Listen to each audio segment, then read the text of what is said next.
far we've finished tube 1, starting on tube 2, working our way toward the middle. How are the voids underneath the tunnel? 1 foot, 3 foot. With a larger amount of void in a time-sensitive situation, additional Uretech ICR affiliates are called in from around Texas to assist in void filling the attics and Barker outlets.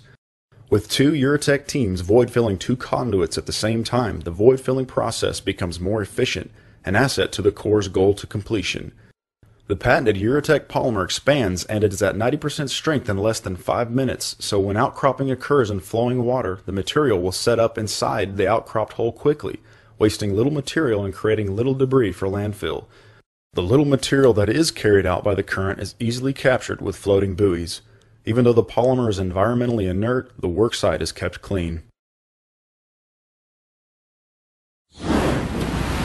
We set a couple of booms across the channel. There's no flow, very little flow coming out of this set of gates. We put 2 booms across just to catch the floating foam.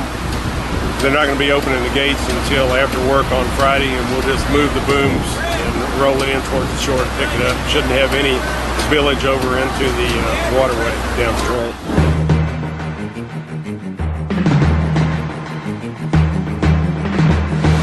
Alright, we're trying to cover this seam right here, seal this seam. We've got it coming out. It came out right here. We've got water coming up. You can see the water. So we're hoping any minute it's going to come out. Shooting about, what, 10 feet, 10 or 12 feet. 10 feet back? Alright, 12 feet back and it's traveling down the floor, down the wall. We had water earlier. Shooting out of there? Water shot out, but then it stopped. As soon as it shot out, this stopped. Alright.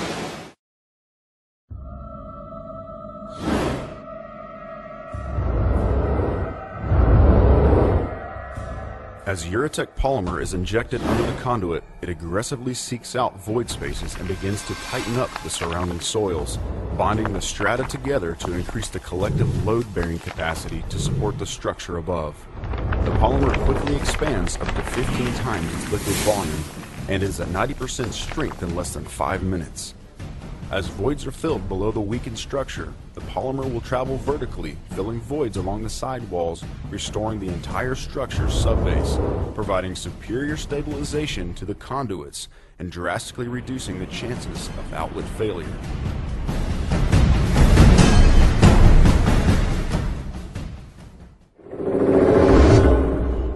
Army geotechnical engineers gather soil samples to determine the condition of the base soil that the conduit was built on.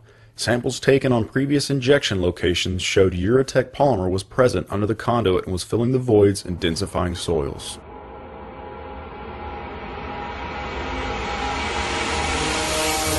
As Uretech crews wrap up the first round of void filling that took less than a week, the job is far from over.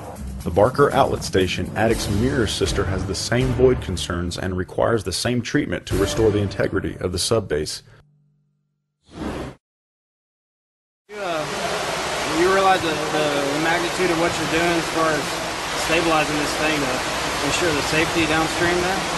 Yeah, they said if we don't, that old President Bush house has water in the front door. He wouldn't like old man Bush. He wouldn't like that.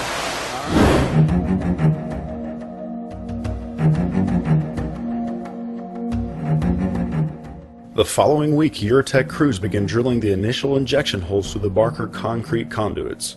Like attics, both were built in the 40s and have been modified through the decades to support the growing demands of the city of Houston.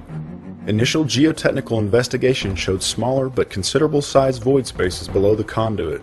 During construction of the spillway, investigatory access ports 5 inches in diameter are routinely used to check the subbase, as voids under the spillway slope are also a concern. As Uretech crews began void filling, polymer began to seek out weak soil pockets and void spaces, occasionally traveling vertically along the joints between the conduits. Material also followed void paths under the spillway slope as well, with a surprise appearance through one of the investigatory access ports, pushing loose soil and expanding through the hole.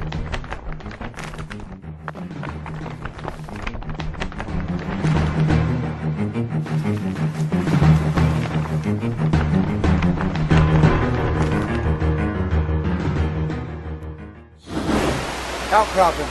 I shoot about 13 feet away, pushed up about 8 inches of mud, and then all that material was hard when it came out, so it's under a lot of pressure.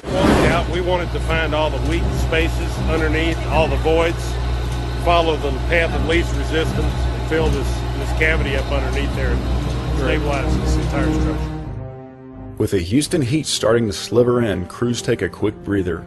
As Uretech crews wrap up the initial void fill phase at the Barker outlet location, optimistic signs such as more outcropping and tightening of the loose soil from under the conduit show big progress has been made to stabilize and fill the voids under the outlet structure.